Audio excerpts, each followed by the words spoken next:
Olá, olá, boa noite a todos e bem-vindos a mais um BMC Talks. Nessa noite falaremos de reforma tributária, a reforma mais importante dos últimos anos, que pode mudar drasticamente a configuração da economia brasileira. E para comentar sobre essa reforma, para entender melhor o que vai mudar para os brasileiros e para a economia nacional com a reforma tributária, temos um convidado especial nessa noite, o deputado federal Luiz Carlos Rauli, do Podemos do Paraná. Deputado, muito boa noite e obrigado por estar conosco. Um prazer muito grande, muito boa noite, satisfação enorme estar aqui com você. Satisfação toda nossa. Deputado Rauli é o relator, ou melhor, autor da mais antiga proposta, mais antigo projeto de reforma tributária que foi apresentado no Congresso Nacional, a 293, depois tornou 110, me corrija se estou enganado. Isso mesmo, está correto. E agora a reforma que foi aprovada, que é a PEC 45, pega boa parte da reforma do senhor, né? O Exatamente. Conceito de IVA, ou seja, de imposto sobre valor agregado, que vai ser um IVA dual, dessa vez vai ser um CBS, né? Uma contribuição sobre o valor agregado, sobre bens e serviços, seja federal que estadual. Deputado, vamos entender melhor essa reforma partindo da notícia que chegou nos últimos dias, ou seja, que os técnicos da Fazenda, do Ministério da Fazenda, divulgaram as alíquotas possíveis do IVA, desse novo imposto, que podem ir de 22% para 27%, né? 25%, aliás, de 45% até 27%. Essas alíquotas serão as alíquotas padrão para todos os produtos, terão algumas exceções. Vamos entender melhor Sim. o que isso significa. Bom, o principal problema da economia brasileira a ser resolvido é o sistema tributário. Isso é consenso. Todas as entidades internacionais, nacional, né, elas já detectaram que o sistema tributário brasileiro é o pior do mundo. É o mais iníquo, mais injusto. O que mais cobra imposto do mundo é o nosso sistema tributário, que cobra 75% da arrecadação brasileira vem da tributação de bens e serviços, incluindo a folha, né? Folha e consumo. Bom, a base consumo é uma das três bases tributárias. A propriedade, o patrimônio, as rendas e proventos de qualquer natureza e o consumo de bens e serviços.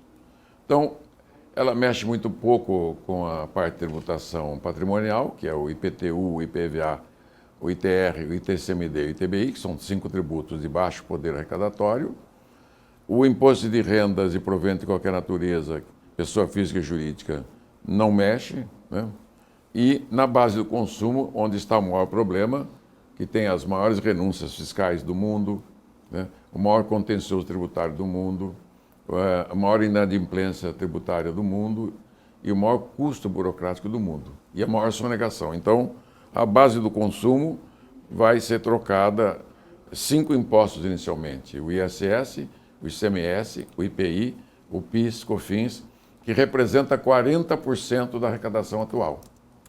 Hoje, a arrecadação desses 5 tributos representa 13% do produto interno bruto de 10 trilhões, representa 1,3 trilhão de reais. Que é o quanto o governo arrecada todos os anos. Desses 5 impostos. Perfeito. O ISS, ICMS, o ISS municipal, o ICMS, que é estadual e 25% do município, o IPI, que 60% dos estados e municípios, 40% da União, e o PIS/COFINS, que é 100% da União. Então, a maior parte desta arrecadação é do estado e município. O ICMS representa 21% da arrecadação e o ISS 3%. Os dois somam 24% da arrecadação e o IPI e o PIS/COFINS 16%. Então, esse 40% da arrecadação arrecada hoje, que entra no cofre da União, Estados e Município, 1,3 trilhão, 13% do PIB. Só que nas costas do consumidor está embutido no preço que o consumidor paga a guerra fiscal, que são as renúncias fiscais. Desses 5 impostos custa 350 bilhões por ano, 200 bilhões de inadimplência, que você declara que vai pagar o imposto e não paga, né? E o custo burocrático de mais ou menos 100 bilhões. E, em cima do preço relativo de todos os bens e serviços consumidos pela população e pagos pela população, tem uma sobrecarga de 6 a 6,5% do PIB. Isso dá de 13 vai para 19,5%. Ou seja, quando você tira esses 6,5% dos 19,5%, dá aí uma alíquota mais ou menos de 40%, 41%, que é o que o cidadão paga. O que é a decisão da reforma? Enxugar o sistema, acabar com a guerra fiscal, acabar com a inadimplência, e com isso você acaba com o custo burocrático, tá? E combater a sonegação. A sonegação desses 5 tributos dá 400 bilhões por ano, que é a economia informal. Então, mas como que você pode combater isso para ajudar as empresas e o consumidor? Porque as empresas também estão envoltas com isso, né? Um paga, outro não paga, um vai para a justiça, outro não vai, um tem benefício, outro não tem. Então virou, nesse meio de tempo, em 2006, em 1996, depois em 2006, eu fui relator do Super Simples para as micro e pequenas empresas e autônomos. Mesmo assim não resolveu. Fizemos uma reforma trabalhista, previdenciário, não resolveu a economia. Então, o nó é o sistema tributário. Então, o que nós temos que fazer? Um sistema que já é conhecido no mundo, o único imposto que deu certo em 174 países do mundo, o Brasil não tem, é a única economia grande do mundo que não tem, fazer um sistema único na base do consumo, que é o IVA, Imposto de Valor Agregado, acrescentado, adicionado, só que usando tecnologia 5.0 na cobrança, para acabar com o ato declaratório e acaba com o crédito escritural e introduz o crédito financeiro. Então, com isso, você revoluciona a economia brasileira, acaba com os privilégios, as vantagens, concorrência desleal, inadimplência, tudo que contribui para derrubar a economia brasileira, e derrubou. Faz 10 anos, nos últimos 10 anos, nós estamos com 0 de crescimento econômico, 0. Pois é, deputado, são muitos pontos que o senhor está trazendo aqui. Vamos iniciando a partir das alíquotas, né? Você falou, hoje pagamos 41%, contando 34% mais os 6% de hiato tributário, de inadimplência, de problemas, etc. Mas com as alíquotas que a própria Fazenda está apresentando, 25% até 27%, o Brasil se tornaria um dos países com o IVA mais alto do mundo. Hoje, no OCDE, o país que tem a IVA mais alta é a Hungria, que tem um IVA de 25%, se não me engano. 27%. Então, o Brasil estaria mais ou menos como a Hungria, caso seja de fato 27%, mas tem previsões até superiores a esse 27%. O senhor não acha que a Hungria não é um país em desenvolvimento? Um país europeu, tem seus problemas, mas os países desenvolvidos europeus teriam uma média de 22%. Como é que o Brasil, como país ainda precisa muito crescer para enriquecer a população, vai aguentar uma alíquota tão elevada? Então, quem é que paga o imposto de consumo? A população, não são as empresas. Então, a alíquota arrecadada hoje é 25%, é 13% de 65% do PIB. O consumo das famílias no Brasil, segundo o IBGE, que é a pesquisa do orçamento familiar, é 65% do PIB. O PIB desse ano é 10 trilhões. Tá? 65 é 6,5 trilhões, que é o que consome todas as famílias, representando 205 milhões de brasileiros e brasileiras. Então, a alíquota modal, seja com diminuição de alíquota para alguns setores ou não, ela vai dar 25 na média. Mesmo que, digamos que eu tenha 100 mil itens para tributar. Se eu tributar 100 mil itens igualmente 25, eu arrecado 13. Se eu diminuir 10 mil itens e eu reduzir para 0, um exemplo, eu tenho que aumentar um pouquinho a alíquota superior. Então a alíquota modal brasileira é 25, não é 27. 27 vai ser se for muita diminuição aqui dos setores. Exatamente, essa é a minha segunda pergunta, porque um dos pontos até mais criticados na reforma tributária é a enorme quantidade de setores que são isentos ou que têm benefícios próprios, setor de saúde, educação, transporte, agro. Com tanta isenção, com tanta exceção, tanto que o próprio Senado está revendo esses pontos após a aprovação da Câmara, com tanta exceção, quem vai ficar pagando a alíquota cheia não vai ter que pagar muito mais? Não, é a mesma população. Não dá para distinguir. Muita gente fala meu setor, não existe isso. Em economia, eu como sou deputado, fui vereador, fui prefeito de uma cidade, fui secretário da Fazenda 2 vezes, 30 anos de parlamento, eu olho a economia brasileira como um todo. Toda a produção rural, seja ela mineral, agrícola, pecuária, qualquer que seja a atividade, eu olho o setor industrial, toda a atividade de manufatura, toda a atividade comercial de prestação de serviço. essas atividades empresariais existem para... Por que elas existem? Para vender para a população interna e o que sobrar exportar. Então, todo o setor produtivo brasileiro existe, em qualquer país do mundo, a mesma coisa, para vender bens e serviços. Um quer sorvete, outro quer um carro, né? Um quer um chocolate, outro quer uma camiseta, quer uma calça, quer um sapato. Então, o outro quer comprar uma fruta. Então, toda a atividade produtiva. Então, quem paga o imposto é a população. Eu tenho que proteger a população. Para que eu proteja a população, eu tenho que mudar o sistema. Que o sistema atual tem mais ou menos aí 650 bilhões de impostos que são cobrados à população que não são arrecadados.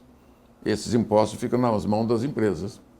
Mas em que sentido são cobrados e não arrecadados? Em sentido de empresas que declaram e não fazem o pagamento? Isso, essas, o incentivo fiscal. O governador deu um incentivo fiscal para a indústria X, né? E quem que paga esse incentivo fiscal? O consumidor final. Porque a empresa, a maior parte das empresas, não tira do preço. Não, mas eu entendo esse ponto. Vou explicar.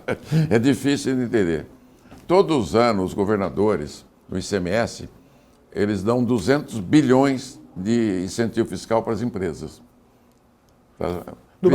Principalmente para a indústria, mas também dão para o comércio. Porque o ICMS é para bens e serviços só, energia, transporte e telecomunicações, né? O restante do serviço é tributado pelo ISS. Então, essa carga tributária do produto industrializado no Brasil bate quase 50% de alíquota.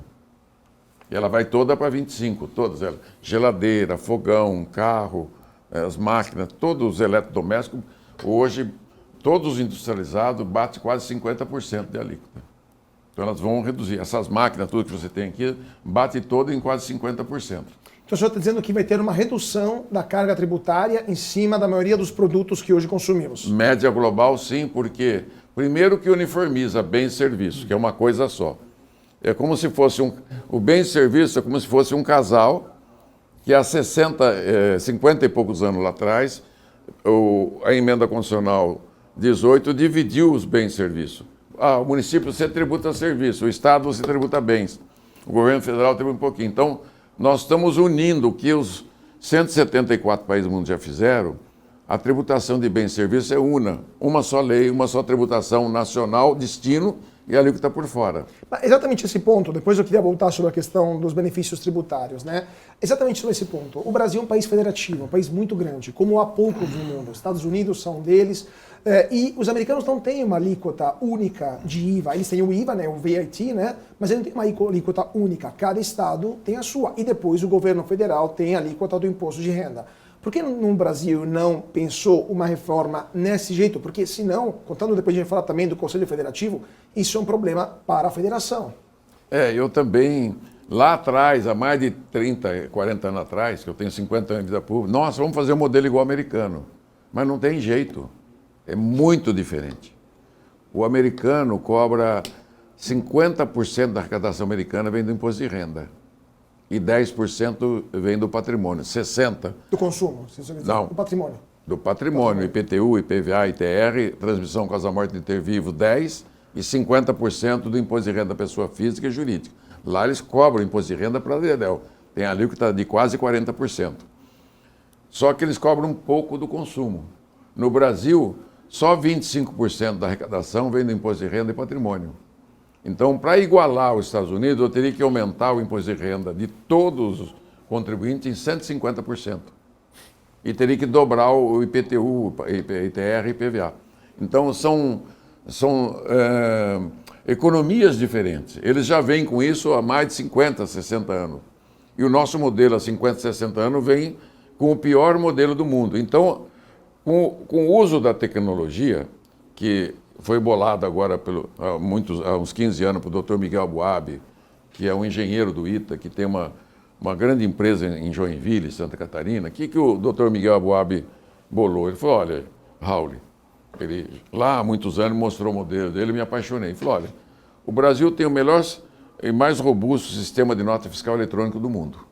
Né? O governo federal tem, os estados, os grandes municípios têm. E o Brasil tem o mais robusto e forte sistema bancário do mundo. Só que a nota fiscal que você tira, a nota fiscal da compra, ela não conversa com o boleto de pagamento da compra. O consumidor compra, você tira uma nota fiscal de 1.000, o consumidor paga 2.000. Então, você pode fazer um planejamento fiscal nesse ato. E é o que acontece. Então, a proposta dele é unir a nota fiscal eletrônica, amarrar no boleto de pagamento instantâneo. Só que em vez de fazer o ato declaratório que é feito hoje, como é que você paga o imposto uma indústria, um comércio hoje? Nota de entrada, você põe no livro. Nota de saída, você põe no livro. Tudo escritural, né? A moda portuguesa, né? E hispânica também. Então, no final do mês, o contador, a empresa, reúne e fala, olha, eu tenho tantos créditos das compras que eu fiz e devo tanto do que eu já vendi. Esse dinheiro já entrou no meu caixa. Aí eu concilio e faço quanto que eu tenho que pagar de imposto. Essa operação, há 55 anos, é feita pelas empresas, não é pelo governo. O governo manda cobrar, a empresa cobrar o imposto que é dele. Fala, ó, você cobra aí, depois você me devolve no final do mês. E quem declara é a própria empresa? A empresa autodeclaratória e autorrecolhimento. Ele chega no dia de pagar, fala, se ele tem dinheiro, ele paga. Se ele tem, ele não paga. É claro, se ele chega no dia de pagar, ele não pagou a folha, ele vai pagar o imposto? Não, mas então o problema não é nem tanto na questão do cálculo, a questão do comportamento das empresas, né? E o senhor acha que mesmo tendo uma alíquota só e um sistema de pagamento eletrônico, se o dinheiro não estiver no caixa, as empresas vão pagar? Não, aí muda todo o paradigma, né? O modelo hoje, eu estou explicando, é esse. A empresa paga se quiser e faz o cálculo do imposto que quiser. Ele não pode não ser o exato, pode ser o exato, um paga, outro não paga. Um tem benefício fiscal, outro não tem, um sonega, outro não sonega. Então você tem todos os... é um leque de problemas. Isso acumulou hoje no Brasil global, dos 33% do PIB arrecadado, de 10 trilhões, 3,3 trilhões é o financiamento da União, Estados e municípios, inclusive da Previdência, 3,3 trilhões. Nós estamos falando de 1,3 trilhões, que é 40%, um pouquinho menos de 40%, que é o ISS, ICMS, IPI, PIS/COFINS, que é o consumão mesmo. Sim. Tem outros de consumo? Tem ainda a folha, tem outros tributinhos, IOF, que estão dentro dos preços, mas inicialmente só vão trabalhar esses 5. A cobrança desses 5, a proposta é mudar do crédito escritural, que está escrito lá no livro, do papel, para o crédito digital. Ele vai ter financeiro, não escritural, financeiro. Então, eu sou comerciante. Eu comprei 1 milhão de mercadorias e paguei 250 de imposto, 250. Esse 250 fica na minha conta nas nuvens lá, eu a receber. Eu peguei 250 e vendi por 2 milhões e meio, ok? 2 milhões, 25 dá 500 mil. No momento que eu vendi isso aqui, esse dinheiro está nas nuvens, recebi tudo aqui, cai na conta do varejista. Quem que pagou o imposto? O consumidor. Hoje é feita essa operação, ela é feita analógica, não tem digitalização. Então, você não tem controle do que entrou e que não entrou. Por isso que tem 7 trilhões e meio de contencioso tributário administrativo e judicial, União, Estados e Municípios, 4 trilhões e meio de dívida ativa, custo burocrático de 200 bilhões, sonegação de 800 bilhões. Esse é o panorama. Se fosse uma empresa, o governo, o sistema tributário, se fosse uma empresa, estava quebrada.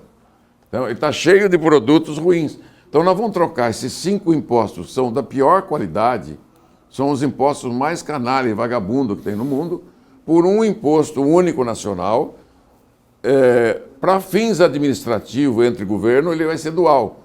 Para o consumidor, para a empresa, ele é único. Cobrança única, CNPJ única. A empresa não vai pôr a mão no dinheiro do imposto, nem o contador, nem o governo. Ah, mas o governo vai pôr... Não, nem o governo, nem o prefeito, nem o governador, nem o governo federal põe a mão no dinheiro. Tudo com algoritmos, que é o que o Dr. Miguel Boab bolou. Falei, porque quando eu fiz o Super Simples, em 2006, fui o relator de uma comissão, claro, em nome da Câmara, da Casa, eu juntei 8 impostos numa única cobrança. Só que para dar certo, eu tive que fazer 21 escadinhas, 21 degraus. Então você faturou... 21 alíquotas no caso diferente. 120 mil, 260, 360 até 3.600. Nesse modelo, não. Você faz uma cobrança única, né, para todos os bens. Ah, mas educação, saúde, transporte, alimentação e habitação são direitos do cidadão e dever do Estado. O Estado devia ter 100% de escola e 100% de saúde para a população. Como ele não consegue, é feito por iniciativa privada, né?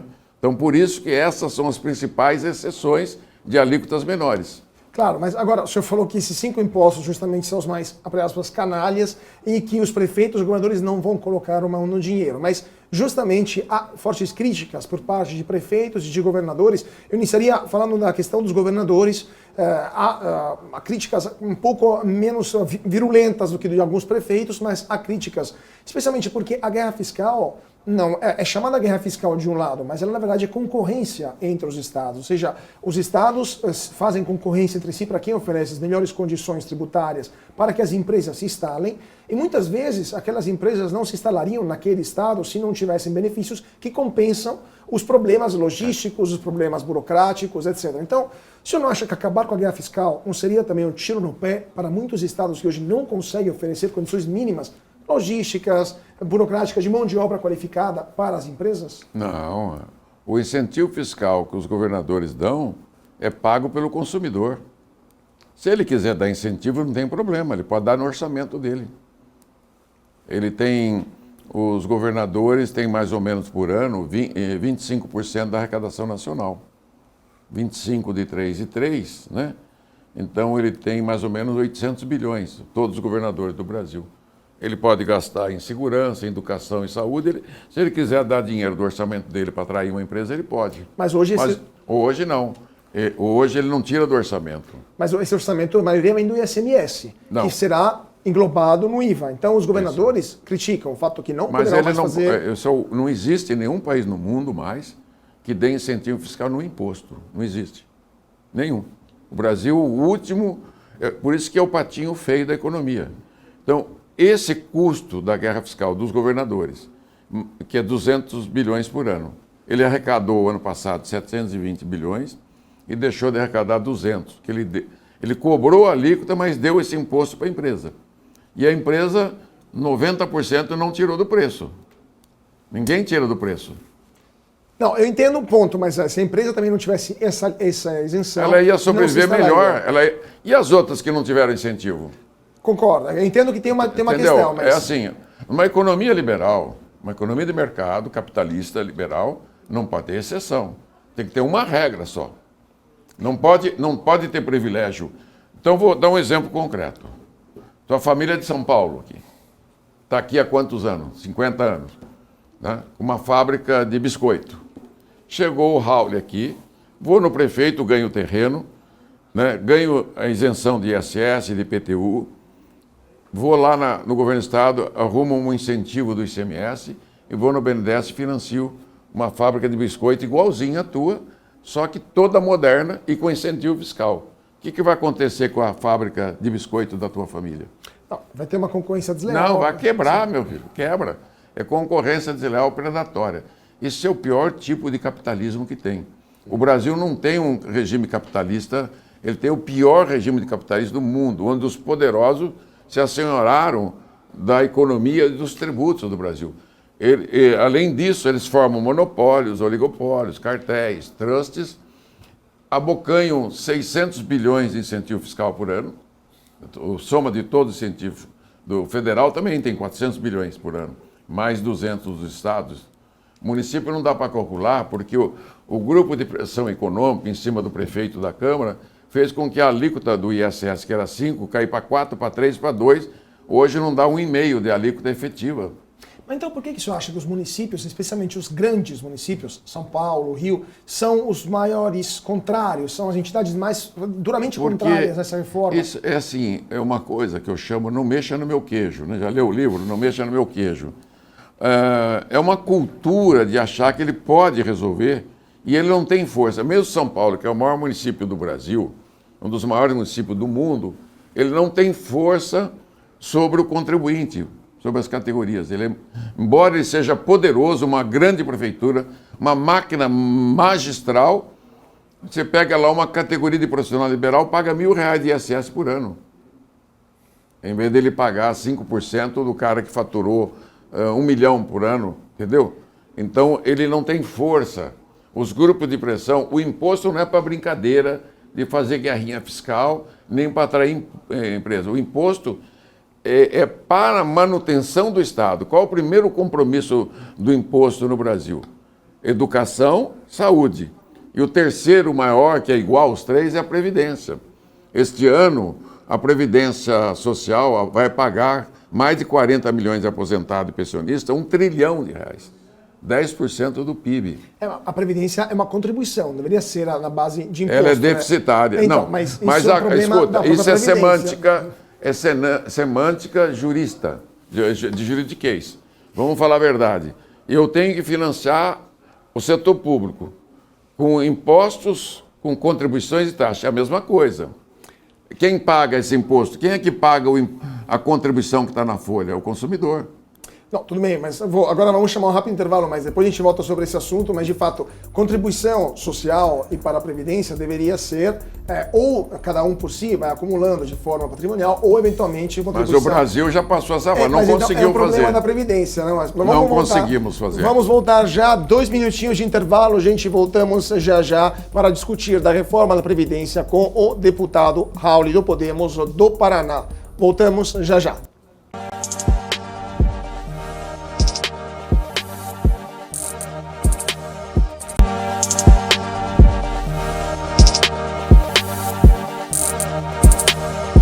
De volta para o nosso BMC Talks. Hoje à noite estamos com um convidado especial, o deputado federal Luiz Carlos Rauli, um dos pais da reforma tributária que está sendo discutida nesse momento no Congresso Nacional e também o autor da mais antiga proposta de reforma que já foi depositada no Congresso e uma filha dela, uma neta dela foi aprovada agora nessa reforma atual. Deputado, estava falando da importância então de unificar os impostos e do papel que os impostos têm também na questão previdenciária, com o financiamento da reforma previdenciária. Antes de passar para a questão das empresas, de como será o impacto dessa reforma para as empresas e a reação delas, eu queria só completar esse ponto. O senhor diz que a reforma vai também contribuir para o financiamento, além de saúde e educação, da previdência social também. Mas isso, considerando que o Brasil é um país que está envelhecendo muito rapidamente, o censo atual mostrou isso. É um país onde os jovens cada vez menos estão no trabalho de mercado formal ou são pejotizados, ou seja, não têm uma CLT e não contribuem funcionalmente para isso. Não seremos obrigados, num futuro não muito distante, a usar cada vez uma porcentagem maior da arrecadação pública para financiar aposentadorias, considerando também que a gente se aposenta muito cedo e com muitos benefícios? Bom, primeiro que a reforma previdenciária foi votada no governo Bolsonaro, primeiro ano.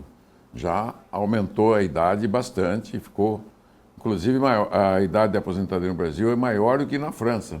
Agora estão quebrando a França. Não faz muita referência, né, deputado? Mas ela é primeiro mundo, nós somos segundo mundo, né? Bem longe a renda per capita dele. Eles são uma das economias de bem-estar mais... França, a Inglaterra, a Alemanha, a França. A Alemanha já tem um maior. O núcleo, todo aquele núcleo da Europa Ocidental, que se desenvolveu muito, né? Inclusive Portugal e Espanha, com a União Europeia, foram atrás no desenvolvimento. Então, o financiamento é público para educação, saúde, segurança, defesa nacional, justiça e para a previdência. São as principais obrigações e assistência social, que é um país de muita pobreza. Então, eu penso globalmente, como financiar tudo isso? Com esse sistema, está muito difícil. Primeiro que o sistema tributário, chamado manicômio tributário, e ele é anarco-caótico mesmo, e ele mata os negócios, ele matou a concorrência. Com isso, ele mata as empresas. A mortalidade da empresa é muito grande, a concorrência, eu posso dizer como especialista, é desonesta. Eu te dei o exemplo da fábrica de biscoito, né? Eu com a fábrica novinha, 0 quilômetro, com poucos funcionários, e você com os funcionários de 30, 40 anos trabalhando para você, um custo caro, eu quebro você. Então, nesses últimos 10 anos a economia está empatada, 0, a soma dos anos bons com os ruins deu 0,3, né? E nos últimos 40 anos o Brasil cresceu 2% ao ano na média, em 40 anos. Nos 50 anos anteriores cresceu 6,3%. 50 anos a 6,3%. E nos 30 anos anteriores cresceu a 4,8. Ou seja, a 4,8, cada 20 anos você dobra o PIB. A 6,3, né? A cada 13 anos você dobra o PIB. A 2% ao ano, 50 anos. Então é o que nós estamos vivendo. Com a última década, zero, nós estamos com a mesma economia de 2012 e 2013 com agora. Então, eu, como especialista, economista, veterano na área pública e privada, porque minha família tem negócios na agricultura, na indústria, no comércio, profissionais liberais, e eu com a experiência falo assim, a economia brasileira tem um grande e grave problema, que é o sistema tributário, que é o sistema concorrencial. Por isso que as grandes empresas multinacionais, o investimento estrangeiro vem pouco para o Brasil. E eu já fiz palestra em todas as embaixadas. Fez o IVA, entra na OCDE. É a chave de entrada da OCDE é o IVA, claro, que está lá sendo aprovado. Feito isso, os investidores vão voltar para o Brasil. Em larga monta, assim. Vão deixar a Índia, a China, vem tudo para cá. Porque aqui tem as melhores terras do mundo, dá para dobrar, triplicar a agricultura, os minerais estão aí para ser explorados, uma mão de obra maravilhosa, a mão de obra brasileira, o clima maravilhoso, né? E é um país pacífico também, não tem problema. Totalmente pacífico, nenhum problema. E faço uma provocação naquilo que o senhor falou, o Brasil cresceu, de fato foi o país que mais cresceu no mundo, desde a Segunda Guerra Mundial até os anos 90, mais ou menos. Mas o sistema tributário era o mesmo de hoje? E o senhor não acha que o problema é a Constituição de 88, onde o senhor foi constituinte? Paramos de crescer naquele momento histórico? Não, nós paramos de crescer em 80.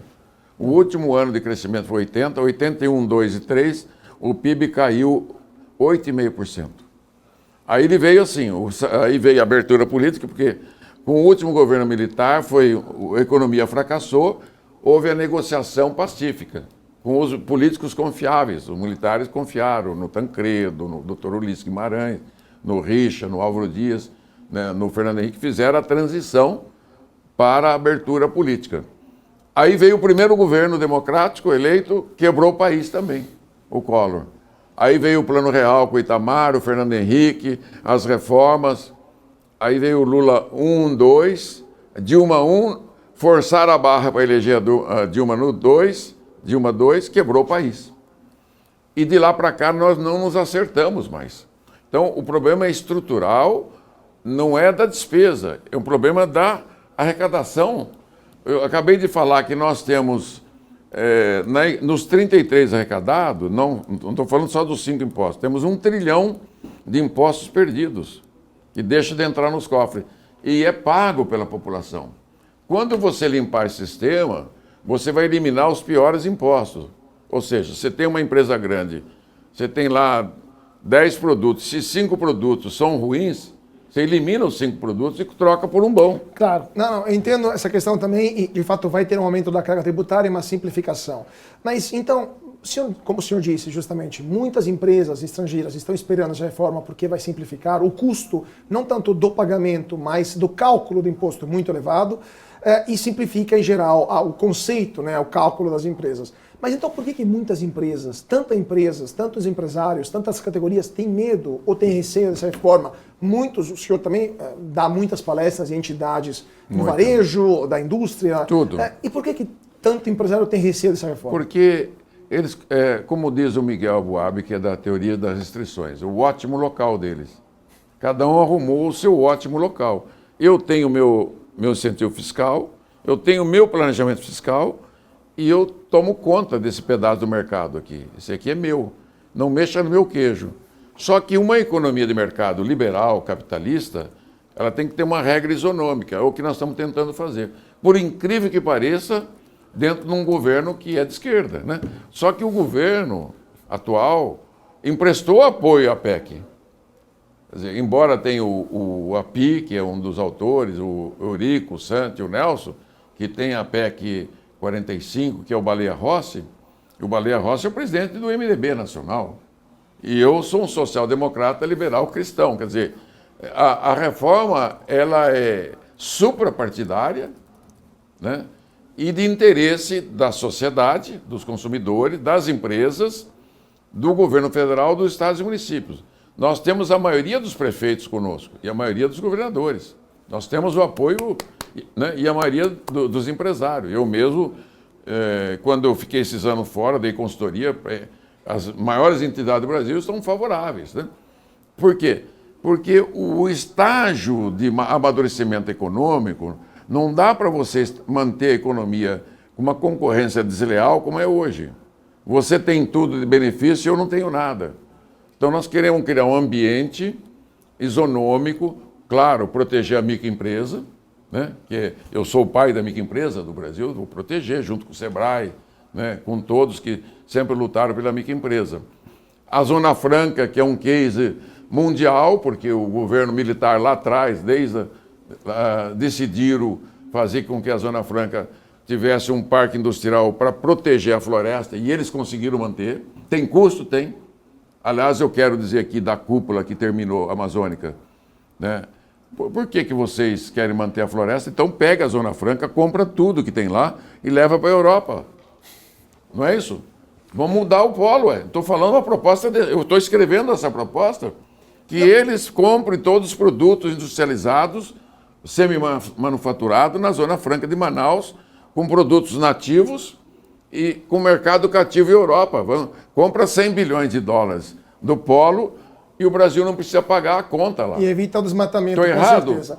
Não, mas voltando só à questão, o senhor falou, gente, que muitos governadores, a maioria, apoiam essa proposta. Mas o receio, uma das críticas de muitos governadores, e que ainda não foi resolvida, porque precisamos ver a implementação da reforma, é a questão da composição no Conselho Federativo. Porque temos um Conselho Federativo que vai, de fato, absorver, vai receber os recursos arrecadados com o imposto único e depois vai redistribuí-los para os estados. A primeira crítica é a composição desse conselho, que parte foi resolvida com a composição na base da população, mas isso poderia levar a uma presença muito importante de estados do Nordeste, por exemplo, em detrimento do estado do Sul.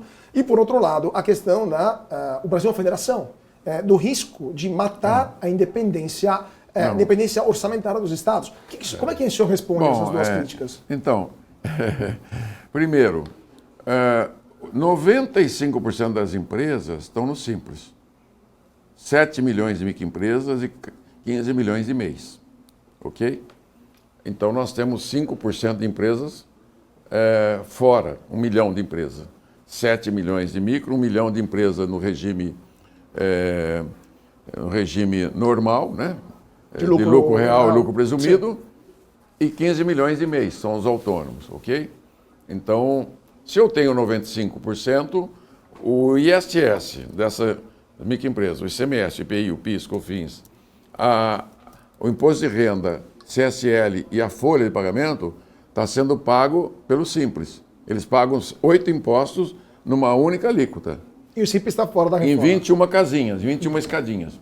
Então, ok, está fora, mas eu estou dizendo que eles já não têm controle disso. Quando eu fui o relator da lei, 92/6, o que eu fiz? Queria um comitê gestor e um conselho. O comitê gestor lá em Brasília, que gerencia 7 milhões de microempresas e 15 milhões de MEI, tem 15 funcionários. E o conselhão, que é composto pelo governo federal, pelos estados, pelos municípios, pelas empresas e microempresas, não tem muito o que fazer. Porque eu vou dizer uma coisa. Então já existe essa existe esse conselho. No caso do Simples. No caso do CONFAS, que é o ICMS, tem um conselho, né, de fazendário dos estados, 27 estados. Os municípios não, por causa do ICS, sim, ele não participa. Nesse conselho do IBS é estado e município. Mas eu tenho uma grande notícia que eu acabei de falar. Se você tendo tudo eletrônico, os percentuais de arrecadação de cada município, de cada estado, e o percentual da União já está estabelecido em lei. É a Constituição que diz quanto que cada um tem de cada imposto. Não é o Conselho. Então, esta operação, a partir da cobrança, modelo Abuab, entra o dinheiro no sistema. Ele compensa os créditos automaticamente, né? Com os algoritmos. Compensa o cashback. Quando ele estiver pronto na venda final, ele vai o dinheiro para a União, Estados e Município, já vai para cada um para a sua casinha. O Simples, o Super Simples, já faz isso hoje. Ninguém põe a mão no dinheiro. Então, uma reprodução daquilo que já existe. Só que muitas vezes mais automatizado e muito mais transparente. E também com muita mais arrecadação. O senhor falou que tem 1,5 trilhão de arrecadação que hoje não chega nos 800 bilhões de sonegação e mais 600... dos 5 impostos, 350 de renúncia e 200 de inadimplência. Mas a gente faz uma provocação do ponto de vista da eficiência da máquina pública. Hoje temos uma máquina pública que sequer consegue gastar o dinheiro, por exemplo, de um PAC ou de um orçamento já previsto. Temos um problema muito grave também de um uso pouco eficiente dos recursos que já existem, que já são concedidos ao Estado pelos trabalhadores, pelos cidadãos. Dar mais dinheiro dessa forma, dar mais centenas de bilhões, não seria simplesmente piorar uma situação de ineficiência que já Não vai dar mais dinheiro, só estou dizendo assim. Hoje, o governo federal, estados e municípios tem um déficit primário de 200 bilhões, de 100 a 200 bilhões. Desde a crise da Dilma, de 14, 15, 16, nós passamos a ter déficit primário. Os últimos 2 anos não, o Bolsonaro não. Um pouco, deu uma melhoradinha, sim, deu uma melhoradinha. Só que arrecadou bastante. Sim, durante a pandemia ele arrecadou 33,7 ano passado. Sim. Ele arrecadou 0,7 a mais do que a média ano passado. Por que arrecadou mais? Porque está cheio de imposto por aí, né? Sem ser cobrado. É só apertar um pouquinho e arrecada. Então, veja, você tem as demandas reprimidas. O governo tem dificuldade de grandes obras, não de pequenas obras. As pequenas obras municipais, dos estados, é fácil. As grandes obras precisam de tanta licença, de tanta encrenca, que é difícil você pôr uma usina hidrelétrica, você abrir uma estrada, tem que abrir aqui, tem que ver se tem um problema ambiental, aí tem problema de indígena, depois tem um problema de todo tipo de problema. Então, dizendo que o Brasil se amarrou sozinho no imposto, no pior sistema presidencialista do mundo, no pior sistema de imposto do mundo, nas amarras mais duras ambientais do mundo. O Brasil tem uma legislação poderosa, dura ambiental, que você não consegue passar para liberar um investimento nem a pau. Você não consegue, muito amarrado. Vamos pôr à parte, vamos voltar ao imposto. O imposto que está sonegado, ele deixou de ser arrecadado. Tem a sonegação efetiva que vem da informalidade. Então, o PIB é de 10 trilhões, estima-se que o Brasil tem uma informalidade de 25% a 30%, eu gosto de trabalhar com 25% e dar 2,5 trilhões. Se a arrecadação é 33, eu tenho 800 bilhões perdidos. Fora isso, você tem 600 bilhões de renúncias fiscais, 400 da União e 200 dos estados, 200 bilhões de 300 bilhões de inadimplência, que declara e não paga, é outro tipo. Declara e não paga é diferente de sonegação. Esse declarou, ele sonegou o pagamento, mas está com ele o dinheiro. E está esperando um refis para não pagar multa e juros, que é uma forma dele emprestar dinheiro e fazer capital de giro. Entendeu? O outro problema é o incentivo fiscal. Eu te dou incentivo fiscal, mas você não tira do preço do produto. Porque a tributação não é de empresa. O ICMS, ISS, tributa o bem, o serviço. É o bem e o serviço que é consumido por você, população.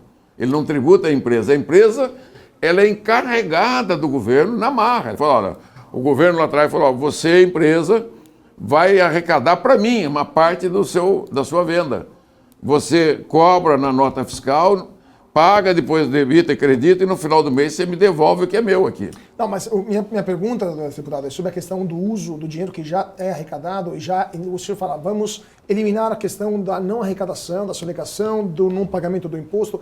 Mas, por exemplo, hoje o Brasil já gasta mais em saúde e educação, em proporção ao PIB, do que muitos países europeus. E mesmo assim temos um gasto proporcionalmente maior e um serviço com a gente menor. Não é um problema, então, de uma reforma administrativa antes de uma tributária? Porque dar mais dinheiro para uma máquina pública ineficiente não seria aumentar o problema de dimensão? Então, vamos pegar... A maior despesa é a Previdência, 10% do PIB. Tá? 1 trilhão.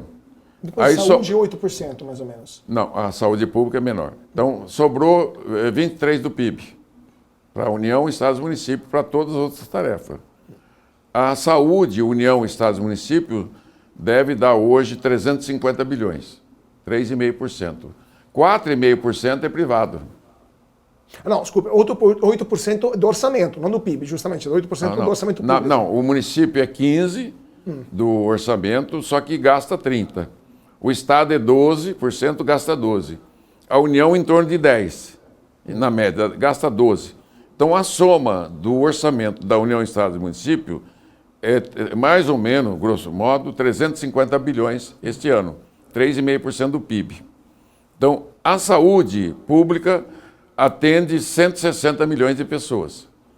Os 450 bilhões privados atende 45 milhões de pessoas. Então, o gasto per capita dos privados, com plano de saúde particular, é mais do que o dobro do que o público. Então, o SUS faz milagre com o dinheiro que tem. Eu falo assim, como especialista também de área pública, sou gestor público, ajudei a construir o SUS do Brasil, que é o maior sistema público do mundo, precisaria de 20% a mais de recursos, porque é a fila. Então, você tem mais procura por serviço de saúde do que oferta. Agora, tem uma grande novidade das farmácias. Eles vão fazer quase 50 exames na farmácia. Pode ser que isso... Desafogue. Que o exame, ele é secundário. Primário é a atenção primária, que confunde um pouco com a secundária. E a terciária é o hospital. Então, pode ser que isso dá uma aliviada no sistema. E a educação, 25% do orçamento estadual e municipal é educação e 18% federal. Aí vai sobrar dinheiro para quê? Para segurança pública, defesa nacional. O resto, meu filho, é tudo migalha e assistência social. Então, não é assim... Eu estou desmistificando isso, que a segunda tarefa que eu tenho, primeiro a tributária, fazer as leis complementares, fazer o sistema eletrônico, quero ajudar com a minha experiência. Claro, sozinho ninguém faz nada, a minha experiência está a serviço do Congresso e da sociedade. Segundo, tirar limpo os gastos públicos de forma transparente.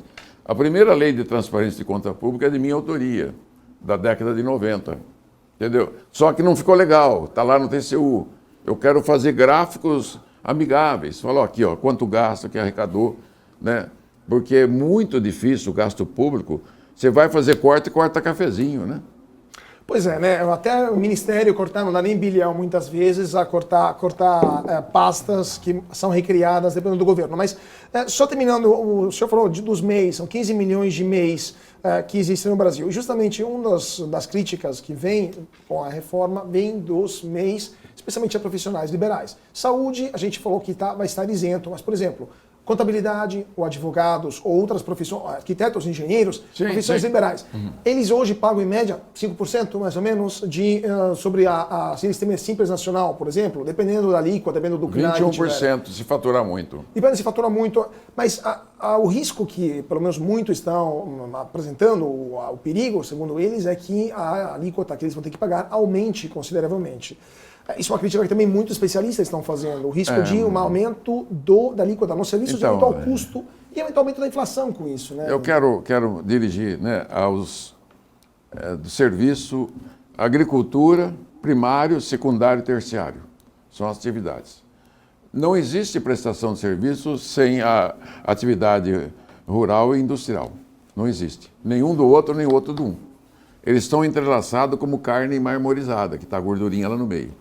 Então, começa nós comentamos no começo do programa, o trator é serviço, a coletadeira, o caminhão é serviço, né, para secar os grãos é serviço, a oficina é serviço, ok?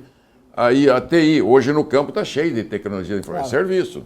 Então, o prestador de serviço, primeiro, o produtor rural, seja de qualquer atividade, o industrial, de qualquer atividade industrial, o comerciante, o prestador de serviço não pagam impostos. Eles não vão pagar nada, só vão pagar. Estou falando do imposto de consumo. Estou falando o IVA eles são isentos do IVA. O substituto do ISS, ICMS, IPI, PIS, COFINS. O IVA, IBS, CBS. Eles não vão pagar nenhum centavo. Eles vão tirar a sua notinha. Eu sou um contabilista. Eu cobro 10 mil reais da indústria. Ele vai receber os 10 mil reais dele e 25% do imposto quem paga é a indústria. Ela que vai pagar.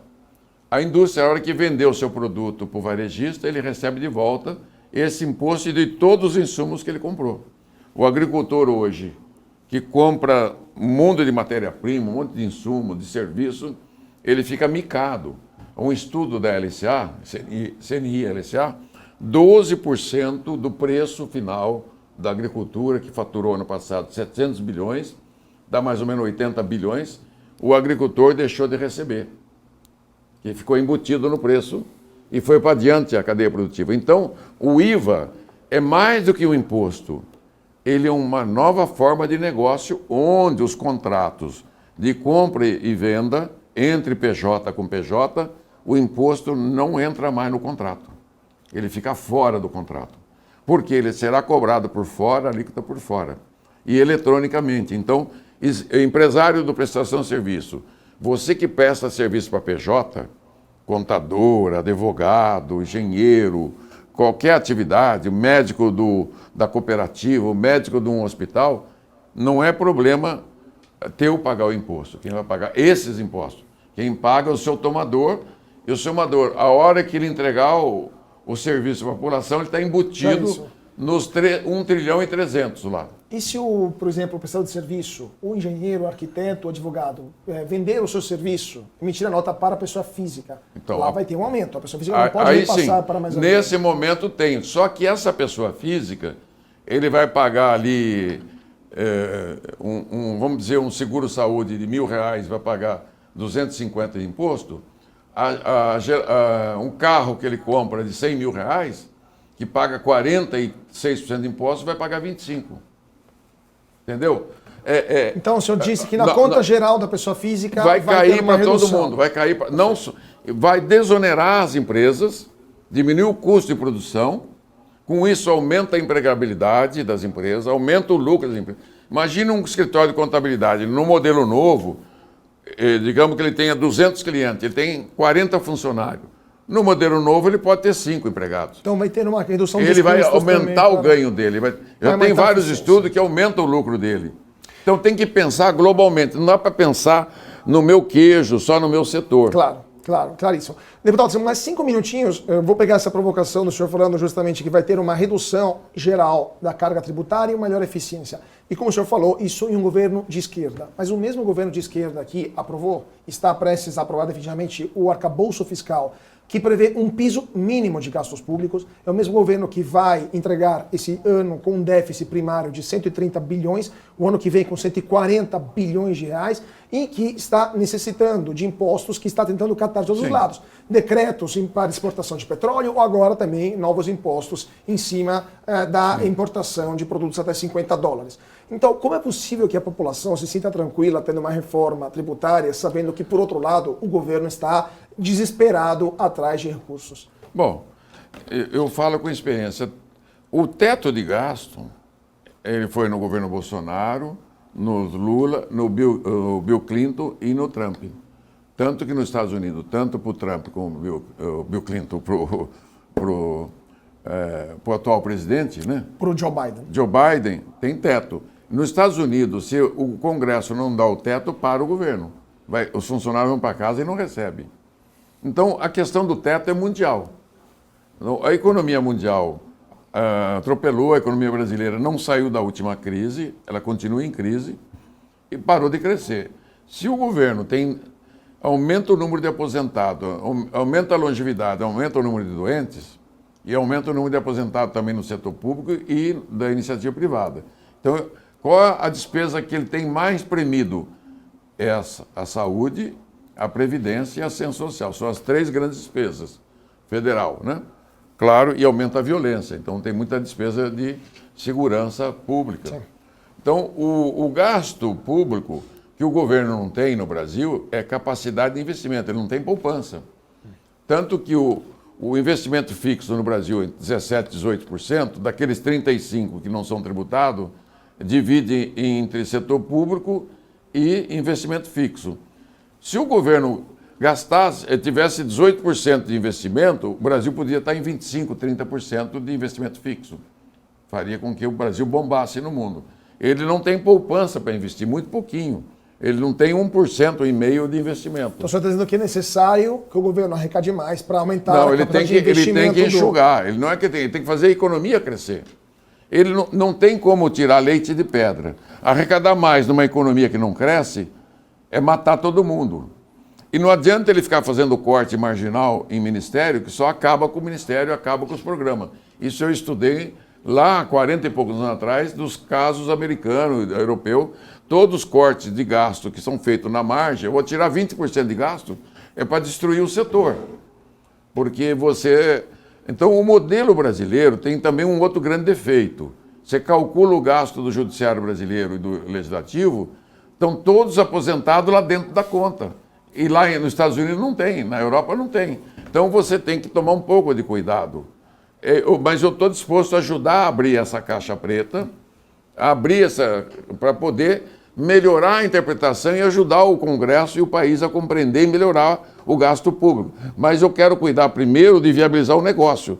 Vamos fazer o Brasil crescer com um sistema tributário neutro, todas as indústrias, todo o comércio, todo agricultor ter um tratamento isonômico e melhorar a situação para o consumidor, para gerar mais emprego, melhorar o lucro das empresas, mais salário. É o círculo virtuoso que nós queremos e ele só é possível ainda, graças a Deus, que tem esse sistema para consertar. Imagine se o Brasil tivesse um bom sistema tributário e estivesse no caos, nós estávamos liquidados. Bom, com certeza a gente vai voltar a falar sobre isso daqui a um tempinho, quando o sistema for implementado. Será um prazer tê-la conosco novamente para ver, de fato, o começo dessa implementação e se teremos, de fato, os efeitos positivos que estamos apresentando. Por enquanto, infelizmente, nosso tempo acabou. Queria agradecer muitíssimo o deputado federal Luiz Carlos Auli, do Podemos do Paraná, deputando novamente, né, o seu novo mandato. Oitavo mandato. Muito obrigado, deputado. Foi um prazer tê-lo conosco aqui no BMC Talks. Muito obrigado a vocês que estão seguindo a gente. Nos vemos na semana que vem com mais um BMC Talks. Mais uma vez, muito obrigado a todos pela atenção, uma ótima noite e até mais.